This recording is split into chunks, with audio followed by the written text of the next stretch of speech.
Hello दोस्तों, कैसे आप सभी लोग। एक बार फिर से परिवर्तन जेस क्लासेस में आप सभी का स्वागत है। आज जैसे सभी को आपने देख लिया कि आज है 5 तारीख, तो आज हम 5 तारीख के daily GK and current affair आपके सामने लेकर आए, जो आपकी सभी परीक्षा के लिए काफ़ी महत्वपूर्ण होंगे।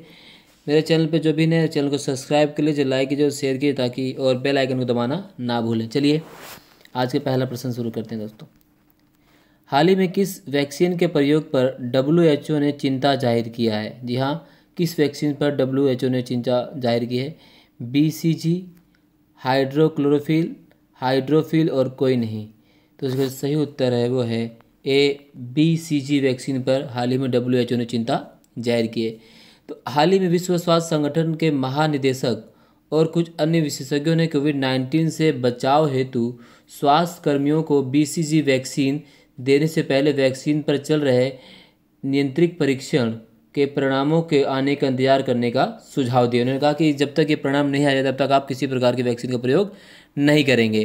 तो कहने मतलब है कि दोस्तों 28 मार्च 2020 को मेडेक्सिन नामक ऑनलाइन मेडिकल वेबसाइट पर प्रकाशित एक अध्ययन में पाया गया था कि सार्वभौमिक BCG टीकाकरण वाले देशों में कोविड-19 संक्रमण और यहाँ तक कि मृत्यु दर भी गैर सार्वभौमिक BCG टीकाकरण वाले देशों की तुलना में काफ़ी कम है। और इसी रिपोर्ट का आधार बनाकर लगातार बड़े पैमाने पर BCG का प्रयोग किया जाने लगा था। तो और BCG, अगर हम BCG के बारे में दोस्तों बताएं BCG है क्या, तो BCG बैसिल क्लेमेट गुगेरियन, जी हाँ दोस्तों, बैसिल क्लेमेट गुगेरियन वैक्सीन के आविष्कार का श्रेय 2 फ्रांसीसी वैज्ञानिकों अल्बर्ट कैलमेट और कैमिल गुगेरियन को जाता है।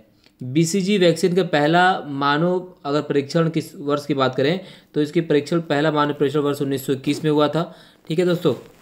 और बहुत सी विकसित देशों के तपेदिक मुक्त होने के कारण इन देशों में नियमित रूप से बच्चों को BCG वैक्सीन का टीका नहीं दिया जाता था, परंतु विकासशील देशों में जहां तपेदिक का प्रसार आज भी जारी है, यह वैक्सीन बड़े पैमाने का प्रयोग की जाती है। तो ये इस प्रकार से इसको कोविड-19 के लिए प्रयोग किया जाने लगा, जो जिसके लिए WHO ने चेतावनी दे दी कि बिना जब तक परीक्षण ना हो जाता तक इसकी वैक्सीन नहीं दी जाएगी कोविड-19 के पेशेंट को। चलिए अगला प्रश्न। हाल ही में भारत सरकार की किस संस्था द्वारा, जी हाँ दोस्तों, हाल ही में भारत सरकार की किस संस्था द्वारा लघु वन उत्पाद को बेचने में तेजी लाने की बात की गई? जी हाँ, किस संस्था द्वारा लघु उत्पाद बेचने में तेजी लाने की बात की गई है? तो ए, सिडबी, बी, आयुष मंत्रालय, सी, जनजातीय कार्य मंत्रालय, डी, कोई नहीं। तो हाल ही में भारत के जनजातीय कार्य मंत्रालय द्वारा वनों के लघु उत्पाद को बेचने में तेजी लाने की सिफारिश की, तो सी इज़ द राइट आंसर। चर्चा में क्यों था दोस्तों? क्योंकि हाल ही में केंद्र सरकार ने कोविड-19 के मद्देनजर राज्य सरकारों को लघु वन उत्पाद की खरीद प्रक्रिया में तेजी लाने का आग्रह किया है। अगर हम दोस्तों लघु वन उत्पाद की बात करें, यानी माइनर फॉरेस्ट प्रोड्यूस की बात करें, तो जनजातीय लोगों की ये आजीविका का प्रमुख साधन है। जी हाँ, ये जनजातीय लोगों की आजीविका का प्रमुख साधन है। और अगर इससे संबंधित हम और बातें करें तो ये लघु वन उत्पाद जंगलों में या जंगलों के नज़दीक रहने वाले लोगों को जीविका और नगद आय दोनों उपलब्ध कराते हैं। ये उनके खाद्य, फल, दवा और अन्य उपभोग वस्तुओं का एक बड़ा भाग है और बिक्री से उन्हें नगद आय भी प्राप्त होती है।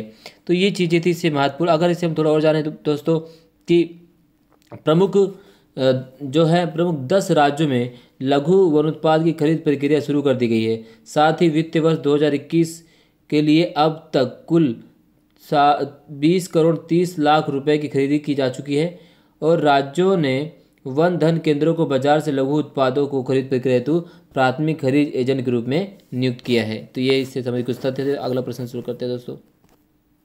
अगला प्रश्न दोस्तों, हाल ही में किस इंस्टीट्यूट द्वारा, जी हाँ दोस्तों, हाल ही में किस इंस्टीट्यूट द्वारा हिमालय क्षेत्र की नदियों में होने वाले टकराव का अध्ययन किया गया है? जी हाँ, नदियों में टकराव का अध्ययन किया गया है किस इंस्टीट्यूट के द्वारा? A, Wadia institute, B, lovely professional university, C, Tata institute of research, D, Himalayan institute of geology. तो इसका जो सही उत्तर दोस्तों है A, Wadia institute of Himalayan geology. तो Wadia institute of Himalayan geology के वैज्ञानिकों द्वारा लद्दाख हिमालय क्षेत्र की नदियों में होने वाले 35,000 वर्ष पुराने नदियों के कटाव का अध्ययन किया गया है। और इस अध्ययन में उन्होंने क्या पाया दोस्तों? इस अध्ययन में पाया गया कि इस अध्ययन के दौरान उन चौड़ी घाटियों एवं हॉटस्पॉट यह हॉटस्पॉट की पहचान की जो बफर जोन के रूप में कार्य करते हैं। और अध्ययन में यह भी बताया गया कि किस तरह शुष्क लद्दाख हिमालय क्षेत्र में बहने वाली नदियां द्वारा विभिन्न जलवायु परिवर्तनों के बाद भी स्वयं को लंबे समय तक संचालित किया गया है। और इसमें यह भी बताया गया कि नदी के ऊपरी और निचले जलग्रहण क्षेत्रों के बीच भू आकृतिक अवरोधों की उपस्थिति के बावजूद इन तलछट के क्षरण के लिए जिम्मेदार प्रमुख कारणों में पहला कारण था। ठीक है, तो ये चीज़ें हैं। और अगर थोड़ा सा और इसमें हम देखें दोस्तों, तो इस शोध का अगर हम वाडिया इंस्टीट्यूट के बारे में बात करें थोड़ा सा, तो एक सेकेंड दोस्तों, वाडिया इंस्टीट्यूट के बारे में अगर हम बात करें तो Wadia institute of Himalayan geology विज्ञान और प्रौद्योगिकी विभाग के अंतर्गत हिमालय के भूभाग यानी जियोलॉजी ऑफ द हिमालय के अध्ययन से संबंधित एक स्वायत्त अनुसंधान संस्थान है। और इसकी स्थापना वर्ष 1968 में उत्तराखंड के देहरादून में की गई। और यह हिमालय के भू आवेग संबंधी विकास के संबंध में नई अवधारणाओं और मॉडलों के विकास के लिए अनुसंधान कार्यों को संपन्न भी करता है। चलिए अगला प्रश्न देखते हैं दोस्तों। ब्रू शरणार्थी संकट किस राज्य से संबंधित है? ए उत्तराखंड, बी त्रिपुरा, सी आसाम, डी केरल। तो ब्रू शरणार्थी जो संकट दोस्तों संबंधित है त्रिपुरा राज्य से। जी हाँ, तो त्रिपुरा के कुछ समूहों ने उत्तर त्रिपुरा जिले के कंचनपुर उपखंड में विस्थापित ब्रू जनजाति के लोगों को स्थायी रूप से बसाने के निर्णय पर आपत्ति जताते हुए उन्हें त्रिपुरा से बाहर करने की मांग की है। अगर हम ब्रू जनजाति के बारे में देखें दोस्तों, तो इससे संबंधित कुछ अगर हम तथ्य देखें ब्रू जनजाति से, तो ब्रू जो है दोस्तों, ब्रू जनजाति जो है वो ब्रू या रेयांग समुदाय पूर्वोत्तर भारत के मूल निवासी हैं। ध्यान रखना दोस्तों, इन्हें ब्रू या रेयांग कहा जाता है। और यह समुदाय पूर्वोत्तर भारत के मूल निवासी जो मुख्यतः त्रिपुरा, मिजोरम तथा असम में रहते हैं। ब्रू जनजाति के लोग पूर्वोत्तर के कई राज्यों में रहते हैं, परंतु इस समुदाय की सबसे बड़ी आबादी मिजोरम के मामित, ध्यान रखना, मिजोरम के मामित और कोलासिब, जी हाँ, मामित और कोलासिब, यहाँ दोस्तों मामित और कोलासिब जिलों में पाई जाती है। और इस समुदाय के अंतर्गत लगभग 12 उपजातियां भी शामिल हैं। और इस समुदाय के लोग ब्रू भाषा बोलते हैं। चलिए अगला प्रश्न देखते हैं दोस्तों। भारतीय रिजर्व बैंक के द्वारा जारी नवीनतम आंकड़ों के अनुसार भारत के विदेशी मुद्रा भंडार में कितनी कमी आई? जी हाँ दोस्तों, भारत के विदेशी मुद्रा भंडार में कितनी कमी आई है? A 160 million dollar, B 113 million dollar, C 150 million dollar, D 170 million dollar. जी हाँ दोस्तों, कितनी कमी आई है भारत के विदेशी मुद्रा भंडार में? अगर हम बात करें दोस्तों, तो भारतीय इसका जो सही उत्तर वह है बी 113 मिलियन डॉलर की कमी आई है। यानी नवीनतम आंकड़ों के अनुसार भारत के विदेशी मुद्रा भंडार घटकर 479 बिलियन डॉलर हो गया है।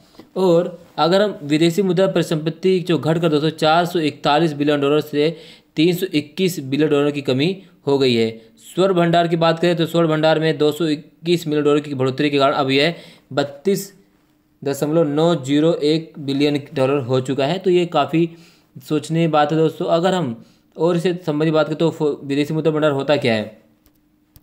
विदेशी मुद्रा भंडार संबंधित बातें करें दोस्तों, तो किसी देश, ध्यान रखना दोस्तों, किसी देश अर्थव्यवस्था के पास उपलब्ध कुल विदेशी मुद्रा उसकी विदेशी मुद्रा संपत्ति भंडार कहलाती है। और किसी भी देश के विदेशी मुद्रा भंडार में निम्नलिखित 4 तत्वों को शामिल किया जाता है। ध्यान रखना दोस्तों, पहला है विदेशी परिसंपत्ति।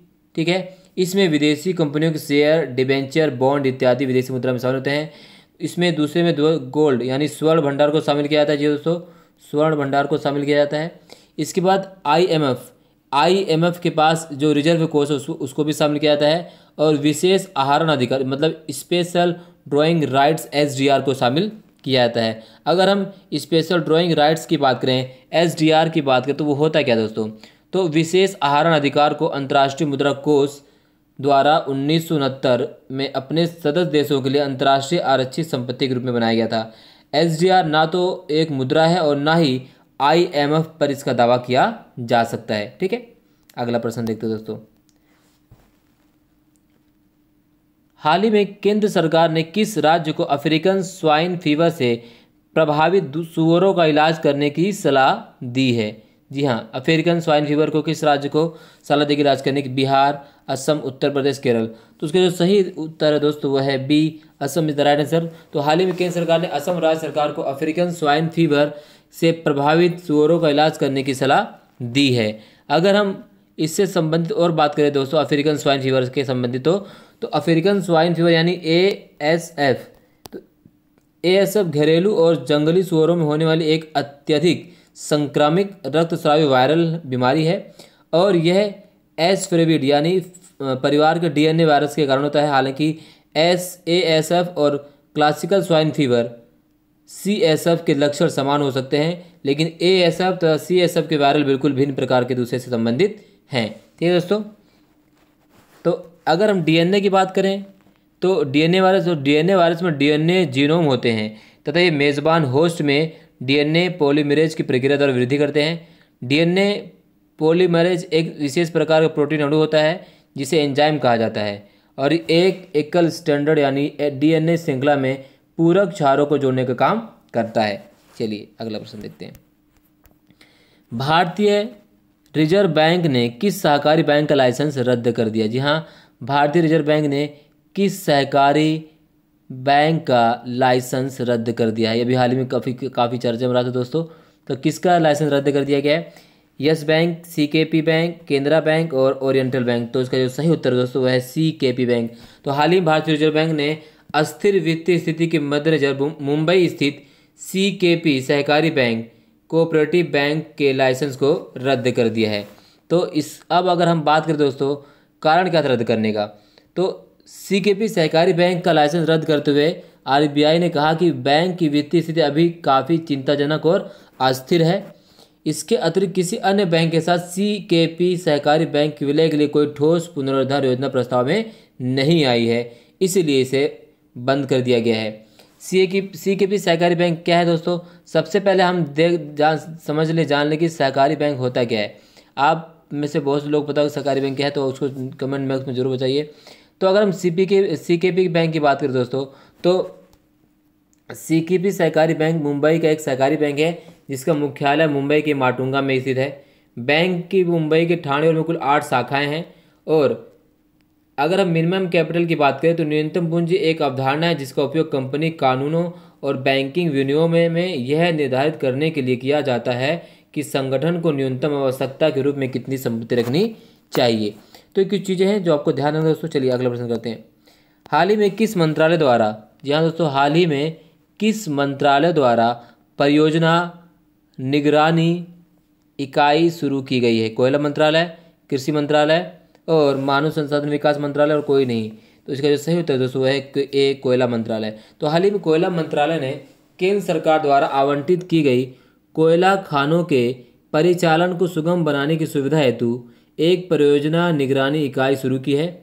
कोयला मंत्रालय की यह परियोजना निगरानी इकाई ईज ऑफ डूइंग बिजनेस की सुविधा प्रदान करेगी, क्योंकि इससे खानों को संचालित करने के लिए समय पर स्वीकृति प्रदान की जाएगी। यह इकाई खदानों को राज्य और केंद्र सरकार के अधिकारियों से उनके संचालन के लिए मंजूरी लेने में मदद करेगी। ठीक है दोस्तों। और वर्ष 2019 के आंकड़ों के अनुसार कोयला देश की ऊर्जा जरूरतों का लगभग 55% हिस्सा कवर करता है। ध्यान देने योग्य बात यह भी कि औद्योगिक विरासत स्वदेशी कोयले की नींव पर ही बनाई गई है। भारत में दुनिया का 5वां सबसे बड़ा कोयला भंडार मौजूद है। भारत में कोयला का उत्पादन करने वाले प्रमुख राज्यों में शामिल हैं उड़ीसा, झारखंड, बिहार, पश्चिम बंगाल, छत्तीसगढ़, मध्य प्रदेश और तेलंगाना। ठीक है दोस्तों, अगला प्रश्न देखते हैं, आखिरी प्रश्न आज का। हाल ही में किस राज्य सरकार द्वारा शहरी रोजगार गारंटी योजना को मंजूरी दी गई है? किस राज्य सरकार ने शहरी रोजगार गारंटी योजना को मंजूरी दी है? ए हिमाचल प्रदेश, बी उत्तर प्रदेश, सी बिहार, डी केरल। तो ये जो सही उत्तर दोस्तों ए हिमाचल प्रदेश। तो हाल ही में हिमाचल प्रदेश सरकार के मंत्रिमंडल की बैठक में निर्णय लिया गया कि कोरोना वायरस के महामारी के मद्देनजर राज्य में अर्थव्यवस्था को पुनः सुदृढ़ करने के उद्देश्य से शहरी जनता को मुख्यमंत्री शहरी रोजगार गारंटी योजना के तहत 120 दिनों का रोजगार प्रदान किया जाएगा। यदि आवश्यक हो तो इस संबंध में लोगों के कौशल उन्नयन हेतु अनिवार्य प्रशिक्षण भी प्रदान किए जाएंगे। ठीक है दोस्तों, ये रहा हमारा आज का सभी महत्वपूर्ण प्रश्न। आज के प्रश्न यहीं समाप्त होते हैं। आप लोग इसी तरह हमारे साथ बने रहिए और वीडियो को लाइक कीजिए, शेयर कीजिए। अब हम आपके लिए इसी तरह लगातार अच्छी सी वीडियो लाते रहेंगे। तब तक के लिए धन्यवाद। जय हिंद।